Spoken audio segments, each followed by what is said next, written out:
வணக்கம். பாண்டியன் ஸ்டோர் சீரியலில் இனி என்ன நடக்க போகுது அப்படின்னு தான் பார்க்க போகிறோம். பழனிக்கு தான் அண்ணன்மார் தான் தான் கல்யாணத்தை நிப்பாட்டிட்டாங்க அப்படின்னு சொல்லி ரொம்பவே கஷ்டமாக போயிடுது. ரொம்பவே ஏங்கி அழுதாரு. அண்ணன், உங்களை எனக்கு ரொம்ப பிடிக்கும்ண்ணே. என்ன உங்களுக்கு பிடிக்கலண்ணே? இனிமேல் நான் உங்கள் வீட்டுக்கே வரமாட்டேண்ணே. நான் வீட்டுக்கு வர்றது அப்பத்தாவையும் உங்கள் எல்லாத்தையும் பார்க்குறதுக்காக தான்.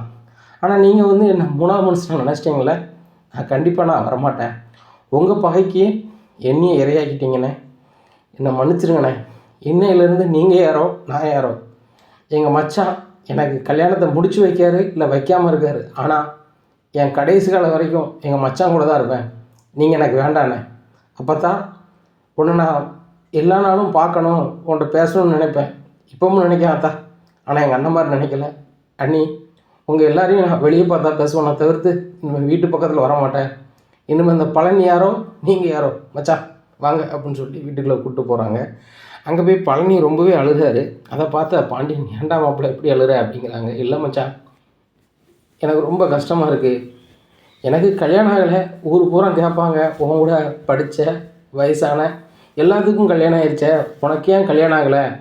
நீ வசதியான வீட்டில் தானே பிறந்த, எதுக்கு உங்கள் மச்சாங்கிட்ட வந்த? அப்படி இப்படின்னு எல்லாமோ பேசினாங்க. இப்போ தான் தெரியுது மச்சான், நான் கரெக்டான இடத்துக்கு வந்திருக்கேன். பெற்ற தாபம் மாதிரி இருக்கிற இடத்துல நான் இருக்கிறேன். ஒன்றும் பிரச்சனை இல்லை. எனக்கு கல்யாணமே வேண்டாம் மச்சான்.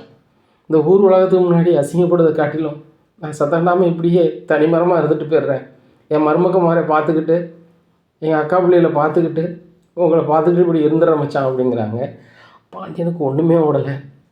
பாண்டி மனசுக்குள்ள நினைக்காரு, கூட பிறந்த அண்ணன் தம்பின்னு கூட பார்க்காம இப்படி என் மேலே உள்ள கோவத்தில் பண்ணிட்டாங்களா அப்படின்னு சொல்லி ரொம்ப வேதனையாக இருக்குது. கோமதிங்க வா, உன்கிட்ட கொஞ்சம் பேசணும் அப்படிங்கிறாங்க. என்னங்க என்னாச்சு அப்படிங்கிறாங்க. வீட்டில் எல்லாருமே எதிர்பார்க்குறாங்க. ஏம்மா அங்கிள் அத்தையை தனியாக ரூம் கூப்பிட்டு போகிறாங்க அப்படின்னு சொல்லி மீனா ராஜி எல்லாம் குசு குசுன்னு பேசுகிறாங்க. கோமதி, நான் ஒரு முடிவு எடுத்திருக்கேன், என் சொல்ல நீ கேட்பியா அப்படிங்கிறாங்க. என்னங்க நீங்கள் இந்த வீடு நல்லா இருக்கணும் அப்படின்னு தான் நினைப்பீங்க அப்படிங்கிறாங்க. இல்லை, உன் தம்பி ரொம்ப மனசு பேசுகிறான், அவனை இப்படியே விட்டுறக்கூடாது. கண்டிப்பாக அவனுக்கு நம்ம கல்யாணம் முடித்து வச்சே ஆகணும். உங்கள் அண்ணன் மாதிரி நம்மளை எதுக்குமே ஆக மாட்டாங்க, உன்னை உனக்கு நல்லதே செய்ய மாட்டாங்க, உனக்கு நல்லது செய்யணும்னா நாங்கள் மட்டும்தான் செய்வோம் அப்படின்ற மாதிரி பேசுகிறாங்க. அது கிடையவே கிடையாது. பழனிக்கு நம்ம நல்லது செஞ்சே ஆகணும் அப்படிங்கிறாங்க. ஏங்க, அவனுக்கு நல்லது செய்தது தானங்க கல்யாணம் ஏற்பாடு பண்ணீங்க. இவங்க ஏதோ சொன்னாங்கன்னு சொல்லிவிட்டு அவங்களும் கல்யாணத்தை நிப்பாட்டியிருக்காங்க. இப்போ நம்ம என்னங்க பண்ணுறது அப்படிங்கிறாங்க. சரிங்க, சீக்கிரம் அவனுக்கு ஒரு நல்ல பொண்ணை பார்த்து கல்யாணம் முடிச்சு வச்சிடலாம் அப்படிங்கிறாங்க. கோமதி, ஒன்றை பேச கூப்பிட்டது நான், நீனே பேசிக்கிட்டு இருக்காத. நான் ஒரு முடிவு எடுத்திருக்கேன், அது உனக்கு விருப்பமா அப்படிங்கிறது மட்டும் தான் கேட்கணும் அப்படிங்கிறாங்க. உடனே என்னங்க சொல்லுங்கள் அப்படிங்கிறாங்க. இல்லை, அவங்க எங்கே நம்ம பழனிக்கு பொண்ணை பார்த்தாலும் இதே மாதிரி தான் பண்ண போகிறாங்க, அதில் மாற்றிக்கிறதே இல்லை. சரியா? அவங்கள மீறி இந்த ஊர்லேயோ எந்த ஏரியாவிலையும் நம்ம பொண்ணு பார்க்க முடியாது. ஒரு அரிய கல்யாணம் முடிச்சு வைக்கும்போது அப்படி தான் ஒரு நிலை வரும். சரியா? ஆனால் ஒரே ஒரு ஆள் மட்டும் பொண்ணு கொடுத்தா யாரும் அவங்க என்ன செய்ய முடியாது, தடுத்து நிறுத்த முடியாது. கல்யாணம் என்ன செய்யாது, காரணம் கொண்டும் தடைப்படாது அப்படிங்கிறாங்க. அது யாருங்க அப்படிங்கிறாங்க. நீ தான் கோமதி அப்படிங்கிறாங்க. என்னங்க சொல்கிறீங்க அப்படிங்கிறாங்க. நம்ம மகளை தான், நம்ம அரசியை தான் பழனிக்கு கல்யாணம் முடிச்சு வச்சுருக்கணும். ஏன்னா நம்ம அதை விட்டுட்டோம், அதனால தான் இன்றைக்கி இப்படி ஆயிடுச்சு. நம்ம அரசியை தான் கல்யாணம் முடிச்சு வைக்கணும் அப்படிங்கிறாங்க. ஏங்க, அவள் படிக்கணும்னு சொன்னீங்களேங்க அப்படிங்கிறாங்க. அவள் கல்யாணம் முடிச்சும் படிச்சுட்டு போகிறான். ஏன் ராஜி படிக்கலையா? ஒன்றும் பிரச்சனை இல்லை. நான் என் மாப்பிள்ளைக்கு உன் தம்பிக்கு அரசியை விட்டால் வேறு வாய்ப்புகள் இல்லாமல் இருக்குது. அதுபோக உங்கள் அண்ணன்மார் இப்படியே பண்ணாங்கன்னா அவனுக்கு கல்யாணமே ஆகாது. பார்த்தல எவ்வளோ நொந்து பேசுகிறான்னு சொல்லிட்டு. பழனி ஜாலியாக இருந்து மட்டும்தான் நான் பார்த்துருக்கேன். விளையாட்டுத்தனமாக தான் இருப்பான். எனக்கு சிரிப்பே அவனை பார்த்தா வரும், அந்தளவுக்கு இருப்பான். அவனே மனம் இது பண்ணும்போது சரி வராது. நம்ம அவனுக்கு முன்னுக்கூட்டியே அப்படி செஞ்சுருக்கணும். நானும் சரி, நம்ம பசங்களுக்கு கல்யாணம் முடிச்சதுக்கப்புறமாவது அவங்க சரியாயிடுவாங்க, அப்படி இப்படின்னு காலம் கடந்து போகுது அப்படின்னு சொல்லியே நான் பார்த்தேன். இது சரி வராது கோமதி. நான் சொல்கிறது உனக்கு ஏதாவது தப்பாகப்படுதா அப்படிங்கிறாங்க. எங்க, நானே உங்ககிட்ட கேட்கணும்னு நினச்சேங்க. நீங்கள் எதுவும் கோவப்பட்டுருவீங்களோ?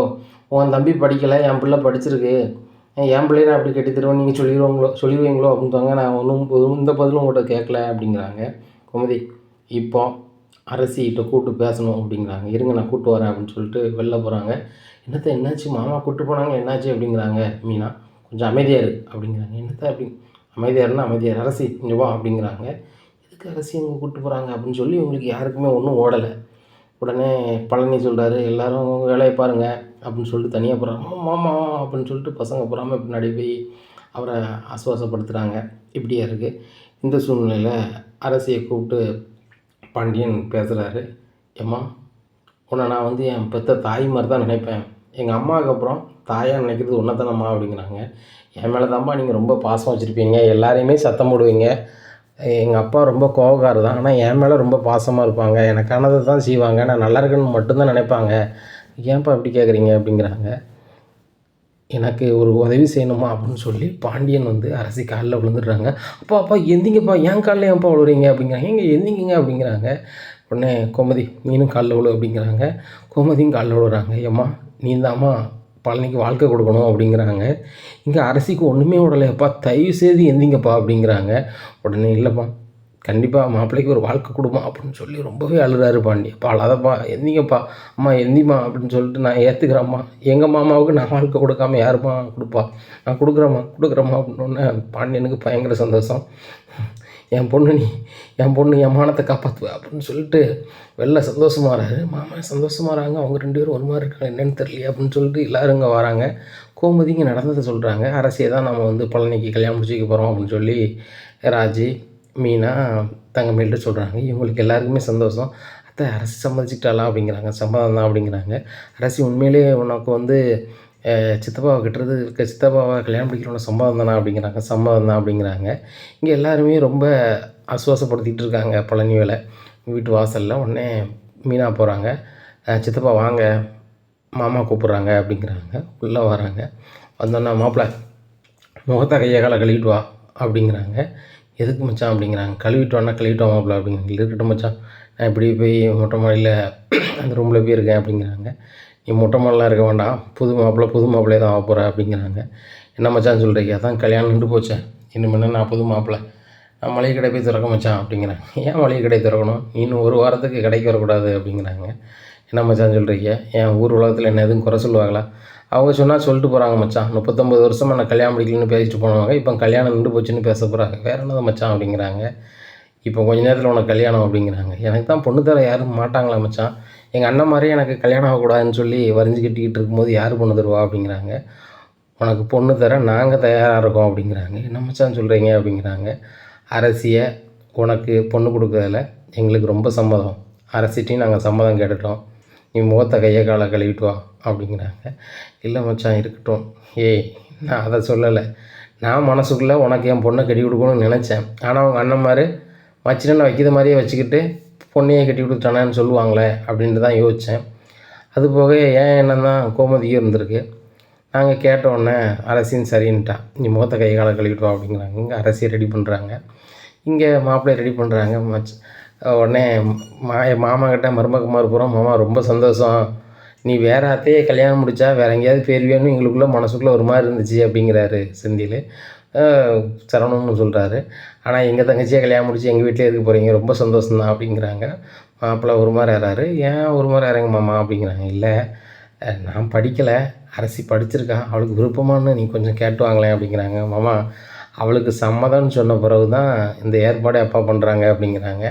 உடனே பாண்டியன் கோமதிட்டு சொல்லி ஒரு 2-3 செயின் எடு அப்படிங்கிறாங்க. செயின் எடுக்கிறாங்க. செயின் எடுத்து கழுத்தில் போட்டு விடுவாங்க பழனிக்கு. மாப்பிள்ளை உட்காரு அப்படிங்கிறாங்க. அந்த ஆள் நிறைய பேருக்கு ஃபோன் பண்ணி வர சொல்கிறாங்க. உடனே சுற்றி இருக்கிறவங்க சொந்தக்காரங்க எல்லாருமே வராங்க. வந்த உடனே இங்கே வந்து எல்லாருமே குலவை சவுண்டு கேட்குது. குலவை சவுண்டு கேட்டவுடனே சக்தியோட வீட்டிலானே அந்த வீட்டில் குலவை சவுண்டு கேட்க என்னென்ன அப்படிங்கிறாங்க. உடனே தெரியலையே அப்படின்னுட்டு இருக்காரு முத்துவேலு. இந்த சூழ்நிலையில் அவங்க வீட்டு வாசலுக்கு வராங்க. இங்கே அரசிக்கும் பழனிவேலுக்கும் கல்யாணம் ஆயிடுது. கல்யாணம்னா கோமதி கார் வந்துட்டான்னு பாரு அப்படிங்கிறாங்க. உடனே வந்துட்டுங்க அப்படிங்கிறாங்க. கார்லாம் வந்து நிற்குது. என்ன கார்லாம் வந்திருக்கு அப்படிங்கிறாங்க.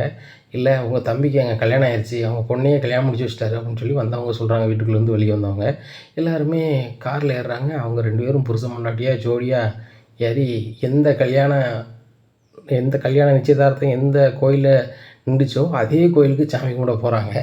இதை பார்த்து சக்திவேல் முத்துவேலும் ஒரு மாதிரி ஆகிறாங்க. ஏன்னா பண்ணி இப்படி பண்ணிட்டான் அப்படின்னு சொல்லி ரொம்ப ஷாக்கில் இருக்கிறாங்க. இங்கே எல்லாம் கோயிலுக்கு போயிட்டு இங்கே வராங்க. உடனே இப்போ வேனை விட்டு இறங்கும் போது இங்கே சக்திவேலும் முத்துவேலையும் பார்க்காங்க. என்னையா கல்யாணத்தை நிறுத்தினோமா எப்படி இந்த பாண்டி நடத்தி வச்சான்னு பார்த்தீங்களா, இந்த பாண்டியன் என்றைக்குமே உங்கள்கிட்ட துவக்க மாட்டான், இன்றைக்கும் இல்லை என்றைக்கும் துவக்க மாட்டான். அது மட்டும் இல்லை, பழனிவேல் வந்து இப்போ உங்கள்கிட்ட பேசுவான் அப்படிங்கிறாங்க.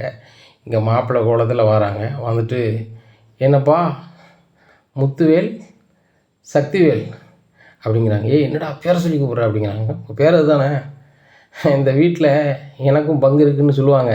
என்ன அப்படி தானே உயில் இருக்கான்.